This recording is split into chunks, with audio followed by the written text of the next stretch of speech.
Hello दोस्तों, नमस्कार। SM किसी चैनल में मैं आप सभी लोगों का दिल से बहुत बहुत स्वागत करता हूं। अगर आपने पहली बार विजिट किया ज़रूर चैनल को सब्सक्राइब कर लेना, साथ में बेल आइकन को हिट करके ऑल ज़रूर सेलेक्ट कर लेना। उसी के साथ साथ फ्री स्टॉक मार्केट क्लासेस इस चैनल को भी चाहो तो सब्सक्राइब कर सकते हो। यहाँ पे भी बेल आइकन को हिट करके ऑल ज़रूर सेलेक्ट करके यहाँ पे रख लेना।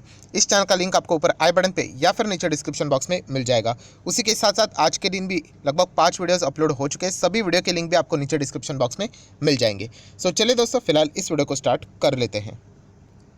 सो दोस्तों, अभी हम लोग आ चुके हैं बिल्कुल हमारे नॉर्मल स्क्रीन के ऊपर। एंड दोस्तों, यहाँ पे अगर हम लोग बात करें, कल वापस जो बाजार स्टार्ट होने वाला है सैटरडे संडे के बाद सुबह 9:15 बजे, कुछ ऐसे स्टॉक्स हैं जिनके ऊपर बाजार का सबसे खास फोकस यहाँ पे रहने वाला है, क्योंकि इन 2 दिनों के बीच में हम लोग को कोई ना कोई खबरें देखने को मिली इन पर्टिकुलर स्टॉक से रिलेटेड। तो चलिए एक एक स्टॉक को हम लोग यहाँ पे कवर कर लेते हैं। सो दोस्तों, सबसे पहले बाजार का फोकस यहाँ पे रहने वाला है यशो इंडस्ट्री की ओर।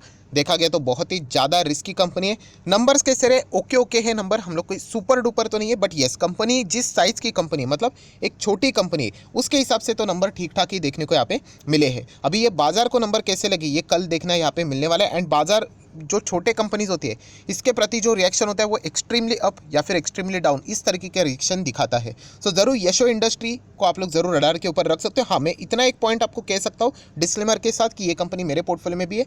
बहुत ही छोटे पैमाने के ऊपर मैंने इसको खरीदा था। सो यहाँ पे नंबर्स की अगर मैं बात करूँ, ख़राब भी नहीं है कि इतने ख़राब भी नहीं कि हम लोग इसमें से निकल ही जाए, बट कंपनी छोटी है, micro cap small cap type की कंपनी है, तो आपको पता है कि इनमें प्रॉफिट बुकिंग बड़े पैमाने के ऊपर यहाँ पे आ सकती है। ऑलरेडी कंपनी की अगर मैं बात करूँ 5 साल में लगभग 1700% के रिटर्न्स यहाँ पे हो चुके हैं। तो इसलिए रिस्क तो ज़रूर है, बट येस कंपनी के नंबर्स हम लोग कह सकते हैं यहाँ पे ओके ओके ज़रूर देखने को मिल रहे, कोई ख़राब नंबर्स नहीं है। बाजार को कैसे लगते कल पता चलेगा। देन अगर हम लोग बात करें दोस्तों, तो यहाँ पे आप लोगों को पता है कि रिलायंस से रिलेटेड ज़बरदस्त खबर देखने को मिली कि जियो एंड रिलायंस रिटेल इन दोनों के आईपीओज यहाँ पे आ सकते हैं। इससे रिलेटेड ऑफिशियल अनाउंसमेंट हम लोग को एनुअल जनरल मीटिंग में देखने को यहाँ पे मिल जाएगी। ये फिलहाल तो बातें चल रही है, तो इसके चलते आप क्या कर सकते हो, रिलायंस इंडस्ट्री को जरूर रडार के ऊपर सेट करके रख सकते हो। नेक्स्ट अगर हम लोग बात करें तो दोस्तों एसबीआई कार्ड के नंबर्स आप लोगों ने देखे होंगे। यस, नंबर्स हम लोग को वाकई में अच्छे देखने को यहाँ पे मिले हैं। एंड अगर हम लोग खास करके बात करें, जो एक हैमरिंग करने वाली पार्टी थी वो हम लोग को बहुत ही अच्छी तरीके से निकलते हुए देखने को यहाँ पे मिल रही है। सो एसबीआई कार्ड हम लोग को आगे जाके बढ़ते हुए देखने को भी यहाँ पे मिल सकता है। कंपनी कोई बुरी कंपनी नहीं है। एंड आपको पता है कि एसबीआई इसके पीछे है, मतलब एसबीआई बैंक कंपनी, हम लोग इतना तो कह सकते हैं यहाँ पे। तो वो मतलब एक हम कह सकते हैं कि एक एडवांटेज वाला पॉइंट तो यहाँ पे ज़रूर है। सो ज़रूर एसबीआई कार्ड के नंबर के प्रति बाजार का रिएक्शन क्या है वो फोकस में रखना है।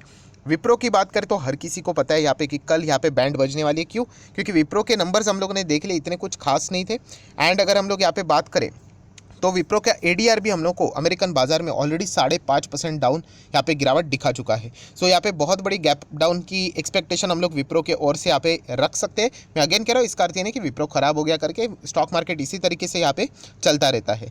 नेक्स्ट अगर हम लोग यहाँ पे बात करें दोस्तों, तो टाटा मोटर से रिलेटेड बहुत सारी खबरें हैं। सबसे पहले अगर हम लोग बात करें तो टाटा मोटर की इलेक्ट्रिक व्हीकल में 300% की जंप हम लोग को देखने को यहाँ पे मिल रही है, ग्रोथ देखने को मिल रही है।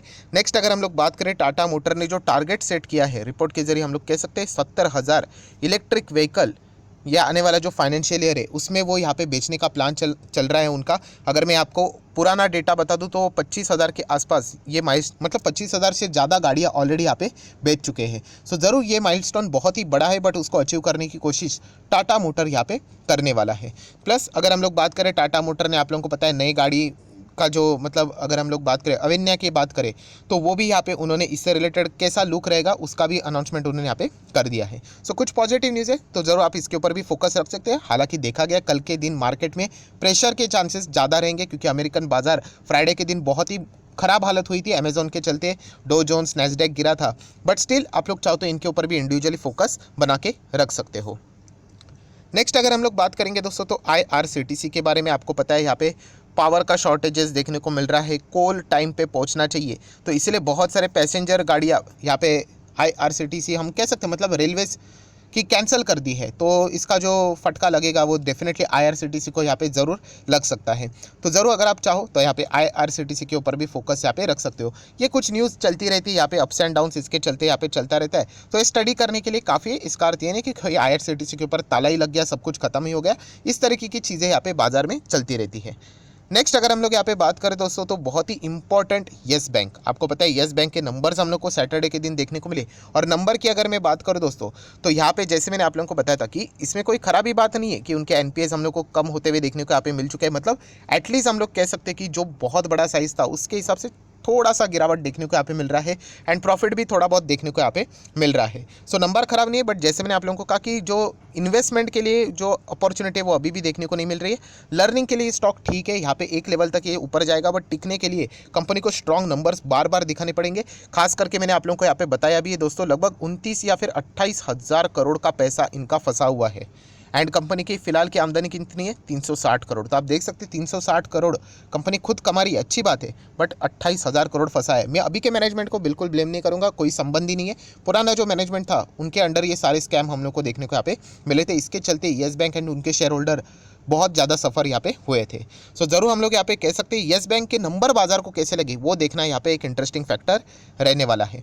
नेक्स्ट अगर हम लोग बात करें तो टाटा केमिकल में भी बहुत ही कमाल की जंप देखने को मिले, 1400% की जंप है। सो बाजार इस चीज़ को कैसे रिस्पेक्ट देता है या नहीं वो देखना एक इंपॉर्टेंट पार्ट रहने वाला है। ऐसा मैं इसलिए कह रहा हूँ क्योंकि बाजार में ऑलरेडी प्रेशर के साथ ही बाजार की ओपनिंग भी यहाँ पे हो सकती है, इसके पॉसिबिलिटी बहुत ज़्यादा है। तो इसीलिए कभी कभी क्या होता है कि अच्छे नंबर्स आने के बावजूद भी हम लोग को स्टॉक्स में गिरावट देखने को यहाँ पे मिल जाती है। सो टाटा केमिकल एक बहुत ही वॉलेटाइल स्टॉक है, 1400% के जंप जरूर देखने को मिली है इनके प्रॉफिट के हिसाब से।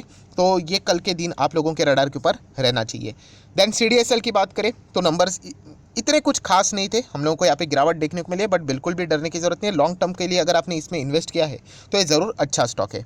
नेक्स्ट अगर हम लोग बात करें तो दोस्तों जैसे कि आपको पता है रिलायंस के रिटेल के आईपीओ की बात चल रही है, तो आप ज़रूर एवेन्यू सुपरमार्ट के ऊपर भी फोकस रख सकते हैं। हालांकि मैंने इससे रिलेटेड वीडियो भी बनाया था कि जब बड़ा कॉम्पिटिटर बाजार में आता है तो थोड़ी सी निराशा छा जाती है, जो नंबर 1 पे वो नंबर 2 पे आ जाता है। तो इसके चलते कोई डरने की ज़रूरत नहीं कि उनका बिजनेस खत्म हो जाएगा करके, राइट। इनफैक्ट वो भी एक अच्छी अपॉर्चुनिटी थी लॉन्ग टर्म के लिए कि आप ऐसे स्टॉक्स को एक्यूमुलेट करके आगे बढ़ सकते हैं। तो डीमार्ट भी एक बहुत ही अच्छी कंपनी है, आप ज़रूर इसके बारे में भी विचार कर सकते हो। नेक्स्ट अगर हम लोग बात करें, जैसे मैंने आपको बताया अमेरिकन बाजार लगभग 2.5% की गिरावट दिखाई थी उन्होंने फ्राइडे के दिन। देन रीज़न तो आपको पता ही है, अमेजॉन एंड उसी के साथ साथ जितने भी टेक के कंपनी थी ज़बरदस्त। नैस्डैक की बात करें तो 4.25% के करीब यहाँ पे गिरते हुए देखने को मिला था। तो कल के दिन आईटी कंपनीज़ में गिरावट की सबसे ज़्यादा संभावना देखने को मिल सकती है। विप्रो की अगर हम लोग बात करें, उनके तो इंडिविजुअल नंबर्स भी अगर हम लोग कहें कि इतनी बड़ी कंपनी है तो फ्लैट एंड ओके परफॉर्मेंस देखने को मिला था, तो वहाँ पर ज़्यादा पिटाई के भी चांसेस देखने को यहाँ पे मिल सकते हैं। बहुत सारे लोगों के कमेंट आते हैं सर क्या विप्रो से एग्जिट करें। दोस्तों अगर आप इतने से ही शॉर्ट पीरियड में अगर आप एग्जिट करते रहोगे तो आपका पैसा कैसे बनेगा। मैं हमेशा आप लोगों को बता चुका, पैसा हमेशा लॉन्ग टर्म में बनता है।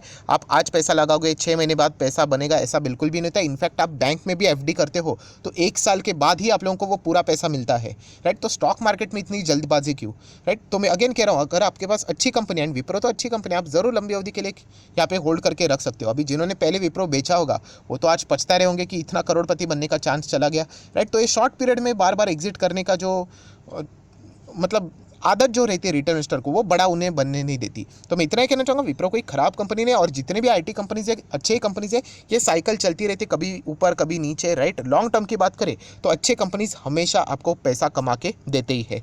देन बात करेंगे अदानी विलमार के ऊपर आप फोकस रख सकते हो। अदानी पावर के ऊपर भी एएसएम लिस्ट में इनकी एंट्री हो चुकी है, आप लोगों को पता है। यहाँ पे अभी फिलहाल तो हम लोग को स्टेज 1 ही देखने को मिल रहा है, आप एक बार जरूर चेक करते रहना यहाँ पे। अगर वो आगे जाके स्टेज 4 भी हो जाता है तब जाके दिक्कत है। मतलब इन कंपनी एएसएम लिस्ट में जाना मतलब मैं क्लियर आपको बोल चुका दोस्तों, इसका अर्थ ये नहीं कि कोई फ्रॉड हो रहा है। एएसएम लिस्ट मतलब सिर्फ फोकस रखा जाएगा एंड कुछ ज़्यादा ही एक्सट्रीम लगता है। एंड अगर एएसएम लिस्ट नंबर 4 पे अगर स्टेज 4 पे चला गया तो वहाँ पे फिर क्या किया जाता है, आप ट्रेड कर सकते हो बट कोई मार्जिन नहीं, पूरा 100% पैसा। मतलब डिलीवरी आपको उठाने के लिए कैसे पूरा पैसा देना पड़ता है। अभी अगर आपको मैं 1000 रुपया दे दूँ, राइट, तो आप इसमें कैसे ज़्यादा ट्रेड कर सकते हो कि नहीं, 2000 का, 3000 का, 5000 का, मतलब जितना मार्जिन रहता है। तो बाद में वो चीज़ें वैसी नहीं रहेगी, फिर आपको पूरा का पूरा पैसा यहाँ पे देना पड़ेगा। सो उसके चलते क्या हो जाता है, फिर वॉलेटिलिटी थोड़ी सी रुक जाती है, तो वो स्टेज 4 पे स्थिति आ जाती है। अभी तक तो अगर हम लोग बात करें इतनी कोई गंभीर समस्या तो देखने को यहाँ पे नहीं मिल रही, but still Adani Wilmar, Adani power, इनके ऊपर भी आप लोग फोकस बना के रख सकते हैं। देन आईडीएफसी फर्स्ट बैंक की अगर मैं बात करूं दोस्तों, नंबर्स में प्रोविजनिंग एंड प्रॉफिट की अगर हम लोग बात करें अच्छा ही है, बट कंपनी के एनपीएस में हम लोग को मतलब इतने खास देखने को नहीं मिले। यूजुअली गिरावट होनी चाहिए, वो अभी तक मिसिंग है। एंड आईडीएफसी फर्स्ट बैंक अगर आप देखोगे तो इतना कुछ खास स्टॉक अभी तक तो नज़र नहीं आ रहा है। 5 साल में 40% यहाँ पे डाउन है। बहुत सारे लोगों का फेवरेट स्टॉक इसीलिए क्योंकि छोटे दाम के ऊपर ये बैंक देखने को मिलता है। ये भी बोला जाता है कि नेक्स्ट HDFC बैंक है करके। दोस्तों इतना ईजी नहीं है नेक्स्ट किसी को डायरेक्टली HDFC बैंक बोलना। कोटक बैंक भी नेक्स्ट HDFC नहीं बन पा रही, तो directly IDFC first bank next HDFC बनेगा।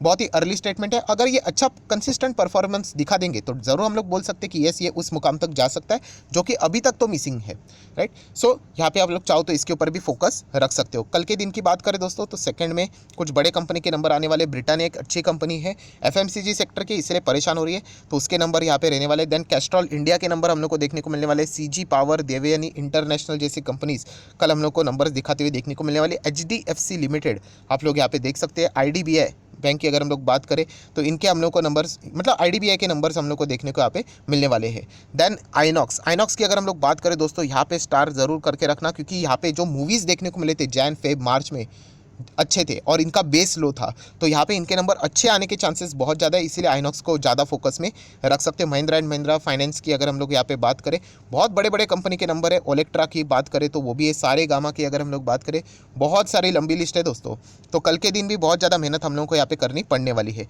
सो जितने भी इंपॉर्टेंट बातें थी सारी मैंने कवर कर ली है। तो वीडियो अच्छा लगा होगा तो चाहो तो आप इसको लाइक एंड शेयर भी कर सकते हैं। डीमैट अकाउंट अभी तक ओपन नहीं किया है तो लिंक नीचे डिस्क्रिप्शन बॉक्स में 25 वीडियो की लिस्ट आप लोगों को बिल्कुल फ्री ऑफ कॉस्ट यहाँ पे मिल जाएगी। आपका नाम और कौन सा अकाउंट आपने लिंक के थ्रू ओपन किया है इतना मुझे कमेंट सेक्शन में बता देना, तो ये सारे वीडियोज़ आप लोगों को एक हफ्ते भर के अंदर प्रोवाइड कर दिए जाएंगे। अपस्टॉक एंड जीरोदा ये 2 डीमैट अकाउंट अवेलेबल है, आप जिसके साथ जाना चाहते हो जा सकते हो। जीरोदा में ओपनिंग चार्जेस है, डिलीवरी के लिए ब्रोकरेज बिल्कुल फ्री है, वहाँ पे जीरो है। अपस्टॉक की अगर हम लोग बात करें डिलीवरी एंड बाकी चार्जेस रहते हैं, बट अकाउंट ओपनिंग चार्जेस वहाँ पे बिल्कुल फ्री है। सो आप जिसके साथ भी कंफर्टेबल है आप लोग अकाउंट ओपन कर सकते हो। So that's it, thank you very much दोस्तों, we will be meeting our next video, तब तक के लिए बाय बाय।